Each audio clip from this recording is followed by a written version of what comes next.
చూసారు అందరూ. నేను రియల్ లైఫ్లో కూడా ఇలాగే ఉంటాను. నాకు వచ్చింది నేను ఎప్పుడు నా చుట్టూ ఉన్న వాళ్ళకే పంచాను. ఆ విషయంలో నన్ను బాగా దగ్గర తెలిసిన మీడియా మిత్రులందరికీ తెలుసు. నేను నాకు ఎంతోమంది అవకాశాలు ఇస్తే నేను నా చుట్టూ ఉన్న వాళ్ళకి చాలామందికి అవకాశాలు ఇచ్చాను. అందుకే నేను ఆ ఫ్లోలో అన్నాను, నాకు అది ఇష్టం, బతికించు నీ చుట్టూ ఉన్నవాళ్ళు.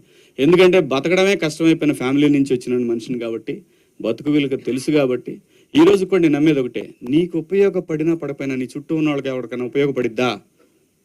పిల్లలకు కూడా అదే చెప్తాను నేను.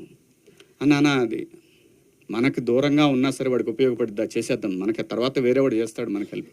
ఆ పద్ధతిలో ఉన్నాను కాబట్టి దేవుడు ఈ రోజున అదే నేను అంటాను, నమ్మి నిజాయితీగా ఉంటే ఎప్పటికీ సక్సెస్ ఏదో ఒక రోజు, ఆఖరికి నువ్వు 80 సంవత్సరాల వయసులో ఉన్నా కూడా నీ దగ్గరికి వస్తుంది. అది ఈ భూమి మీద నువ్వు బతుకున్నప్పుడు ఆ సక్సెస్ నువ్వు చూస్తావు. ఇది బెస్ట్ ఎగ్జాంపుల్స్ చాలా ఉన్నాయి. మీ కళ్ళ ముందు శివన్ ఉన్నాడు 50 సంవత్సరాల తర్వాత. అబ్బా